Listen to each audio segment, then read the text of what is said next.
Good morning, everybody. As we go into this video, I need to make a note about this particular video. It's on brakes, the brake testing features, inspection. I got frustrated in this video. I got very frustrated in this video. And that's because there are some features on newer trucks that an engineer put in to mitigate drivers that are idiots. Therefore, there are some things that I can't show you just because of these features. One, for example, is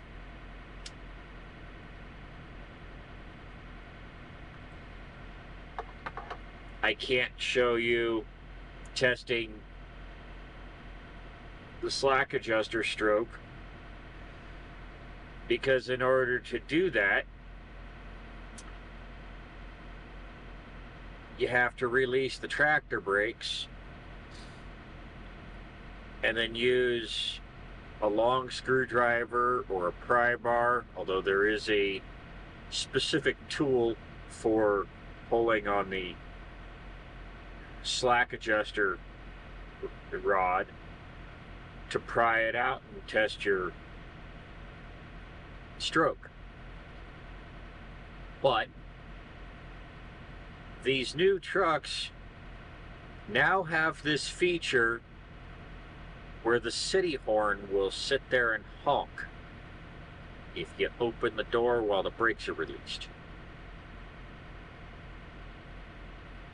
If you're a driver, you've probably heard it in the fuel island or at shippers and receivers. I have no control over that feature. There's nothing I can do about it. Therefore, I could not show it. When I'm sitting in a travel center at 1 o'clock in the morning shooting some of this video, I can explain the procedure, but I can't actively do it on video because of some of these features. There will also be some things in the pre-trip list that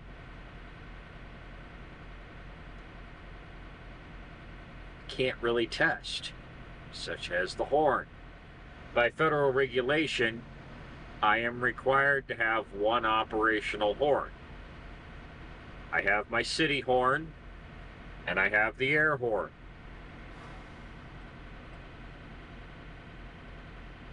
This industry is a 24-hour industry.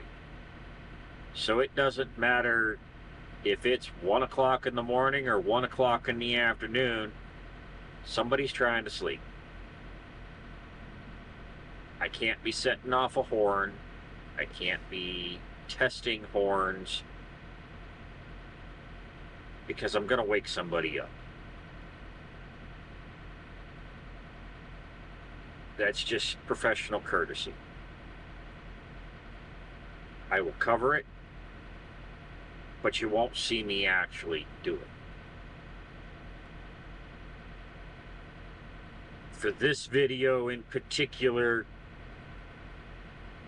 I couldn't do, like I said, I couldn't do the slack adjuster pull because of the feature where if I open that door and the parking brake is not set, that city horn will just sit there and go nah, nah, nah, nah, as long as the door's open. And it's because so many and I use this term very loosely, drivers have pulled into a fuel island, pulled into a rest area, whatever, didn't set their brakes, jumped out of the truck, and either they were, fueling, whatever, ran inside to a rest area, used the bathroom, and their truck either rolled off into a ditch or, in a couple of instances, ran them over.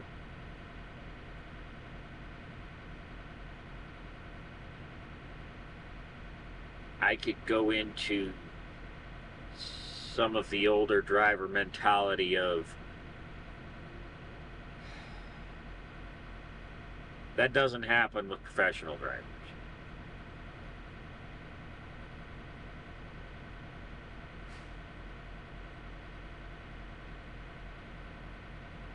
That happens with incompetence.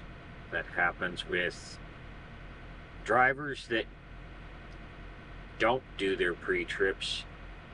And to be blunt with you, don't give a flying fuck about safety. Those are the ones that aren't driving safe either. And I'm gonna be blunt about it.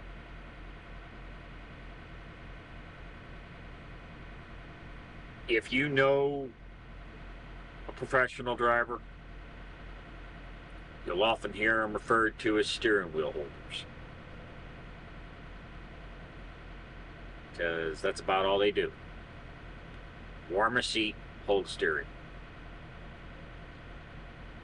They don't know how to repair simple stuff.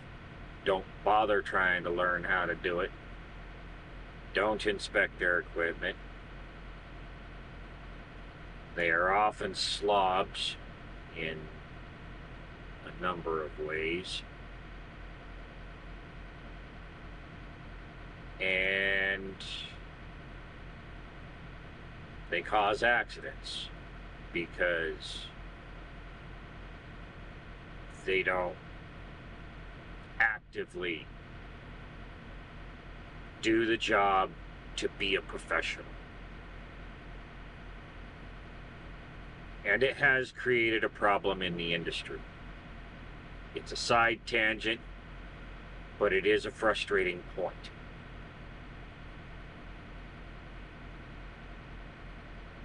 The other side of this is there will be a section in this video where I have redacted audio because one of the other features on these new trucks is what is known as the hold feature. And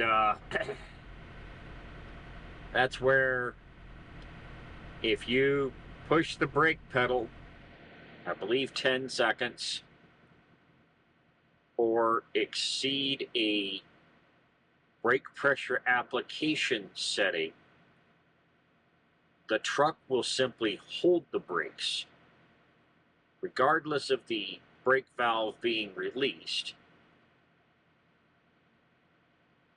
And it won't release the brakes until you set the valve and release it. When you're trying to do a pump down test,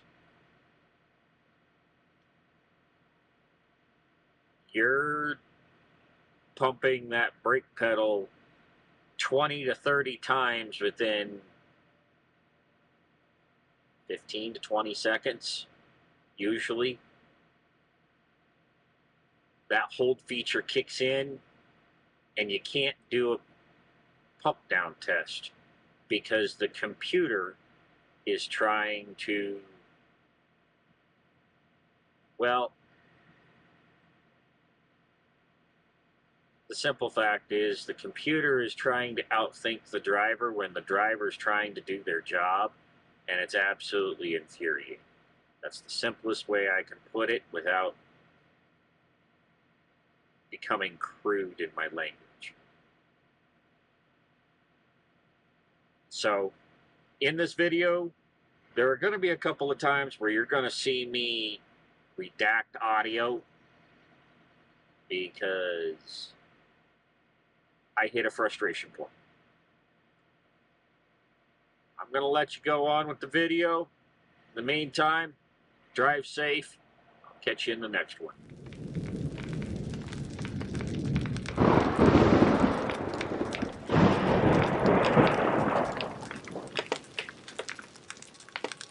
I'm staying awake, waiting for your call. Nowhere to escape, in between these walls. Time is getting late, wondering where you are. Need to get it straight, cause I think I'm falling hard. I'm falling, so save me.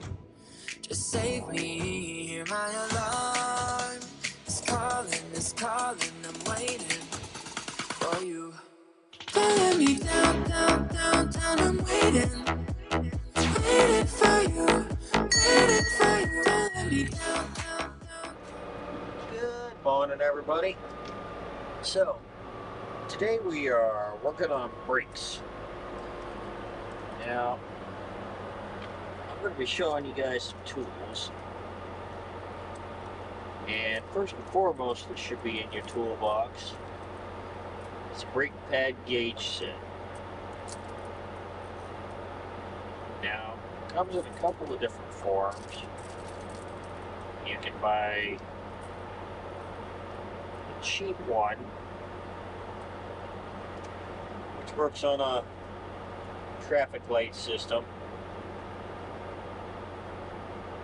Obviously, green is good, red is bad, yellow means you need to start watching stuff. There's also this style. This one's been around for decades. I've mentioned this before, nothing cracked, bent, broken, missing, blah blah blah. I've said it so many times you guys probably have it memorized by now. You have your brake drum, brake pads.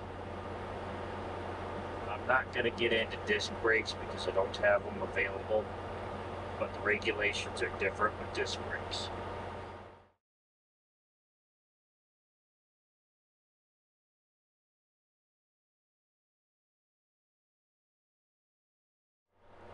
Up here, you've got your brake chamber, slack adjuster linkage, and all of your various air lines.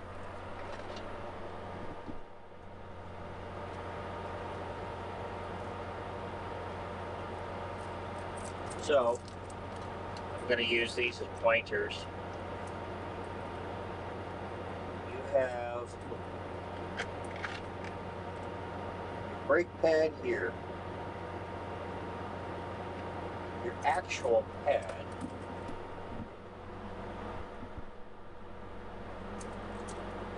is here.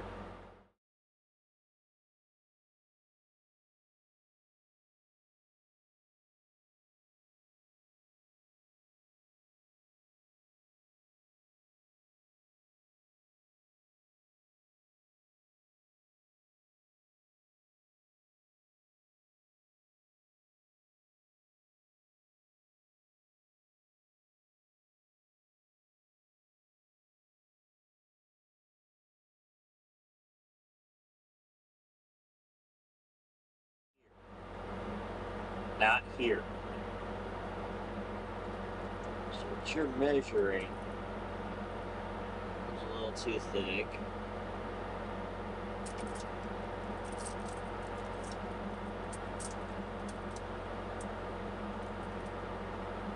Is right here. Okay? It's perfectly fine. You want to make sure that there's no cracks.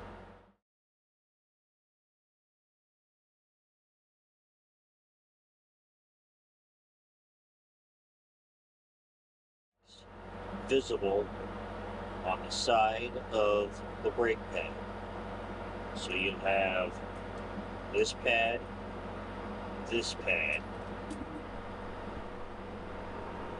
and up top here you'll have those pads there. You need to check all of them.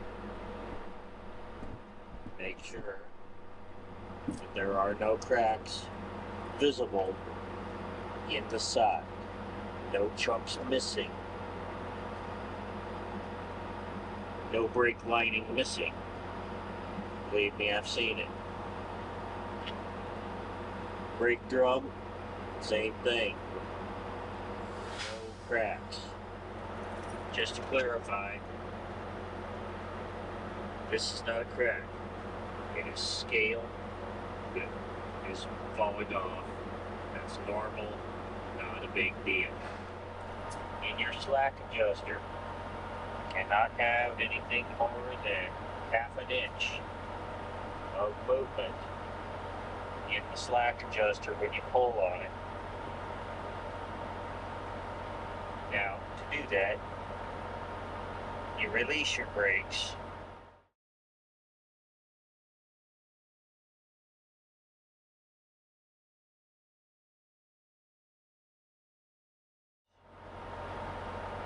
And pull on it. You'll probably need a screwdriver or something along that line. As with any linkage, any cotter pins or retaining wires that are present must still be present, and everything must be connected. Nothing cracked, bent, or broken. Missing. You get the drift. Brake canisters cannot be rusted out. Everything must be present. No air leaks. Now, when you get back here, the same is true. No air leaks. Everything must be properly mounted and secure.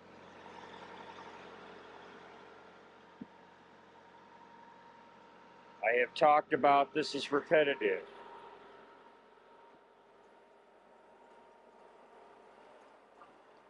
You have 10 sets of brakes that you had to go through.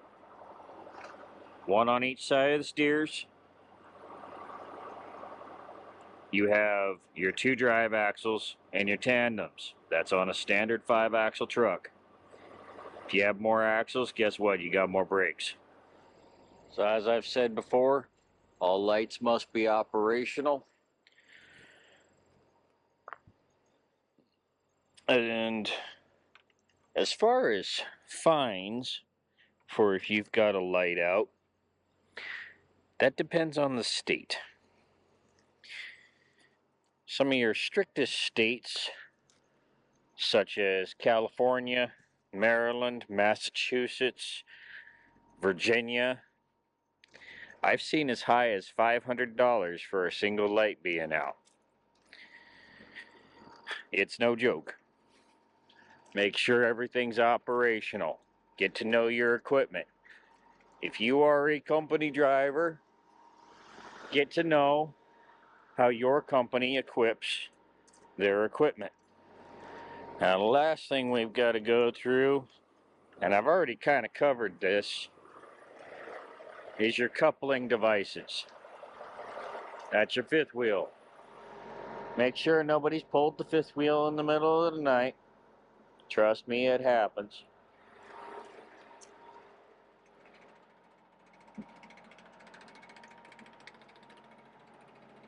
And make sure it's still locked. We will be doing a tug test before we roll out. Now I'm going to try and minimize my glare here as much as I can. I had put some tint on this light and it was too dark, so I took the tint off, and well, we're back to stupid bright. But I'm going to try and cover some basic gauges here, although our focus is brakes. Air pressure, primary and secondary. Every truck's different. Learn your truck. Fuel gauge, def, fuel. This is your oil pressure, tachometer, speedometer, and this is your coolant temperature.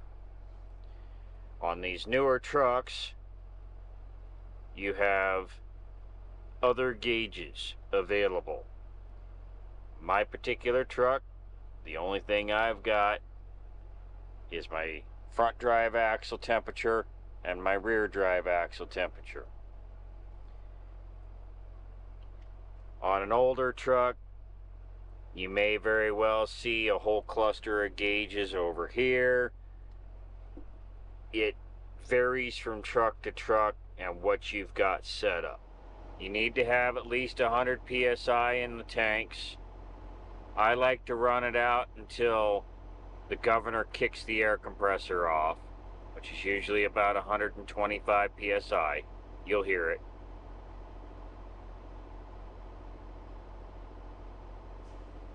There it goes.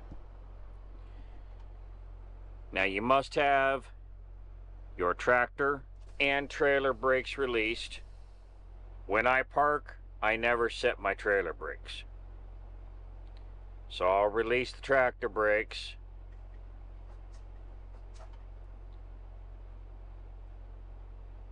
And then I'll bring my air pressure back up. These newer trucks have this stupid hold feature. It's absolutely annoying. Because when you're trying to do a pump down test, it'll go into this damned hold feature, and sometimes it's a royal pain in the ass to get it to release.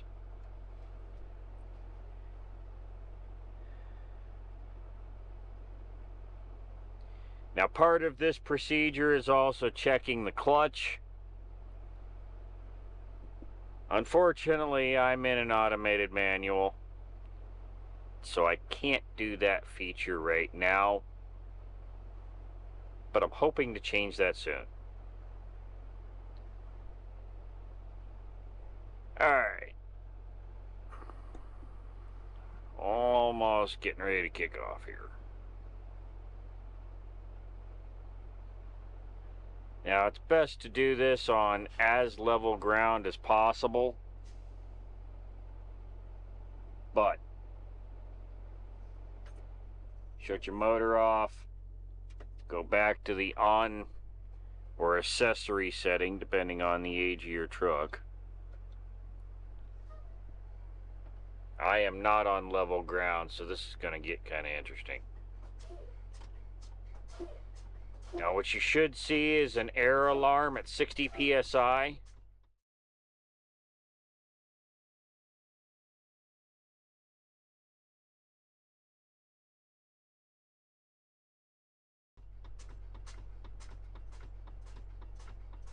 This is where that hold feature becomes a royal pain in the ass. Because then it won't let you do a true pump down.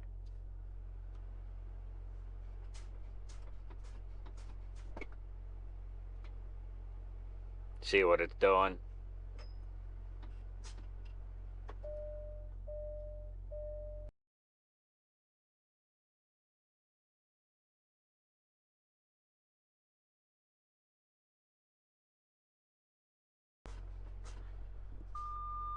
Okay, 60 psi, give or take.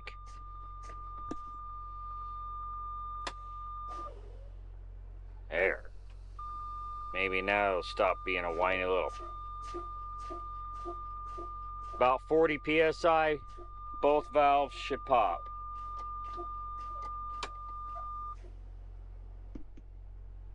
Okay, about 35 is when the secondary popped. It bled down a little bit. Now, a couple more things. At idle, that means do not bring your RPMs up to build your air pressure faster.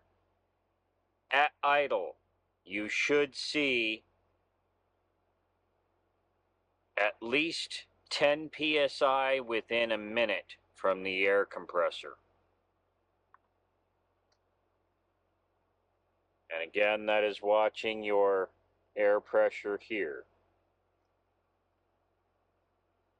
And we are well within 10 psi within a minute.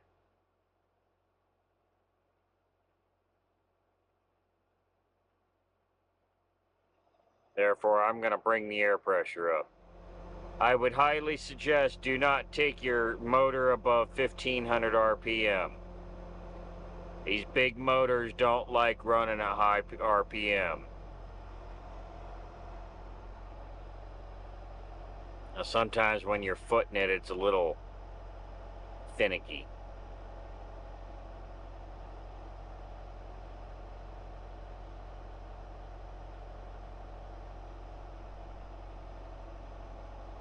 Once I get my air pressure up, there's one last test.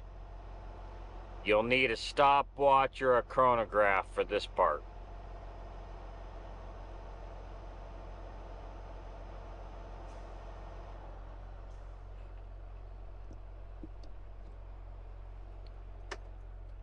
Shut the motor off, turn it back to accessory.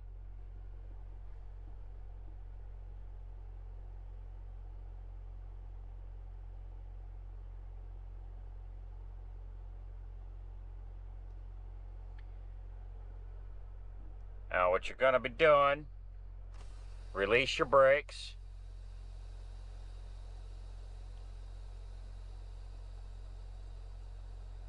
Now if you happen to be on a slope like I am, hold your brakes just enough so that you don't roll.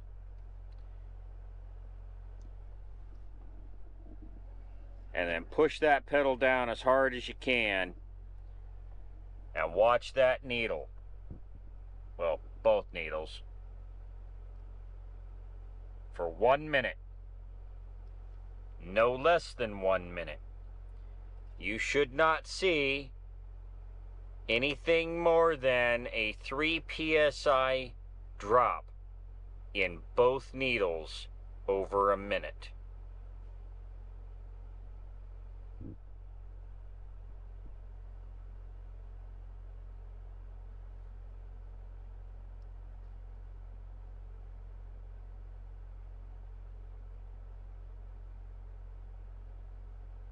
By the way, I started the chronograph as soon as I put my foot into the floor with the brake. I'm gonna go a little longer than a minute.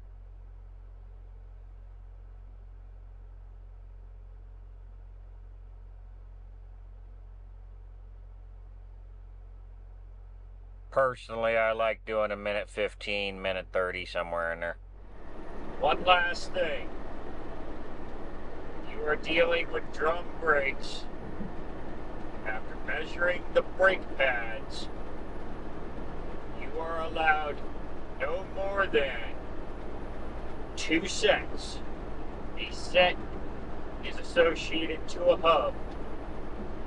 No more than 2 sets of brake pads out of spec.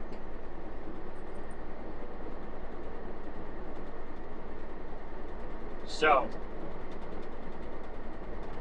if you have an axle on a 5-axle truck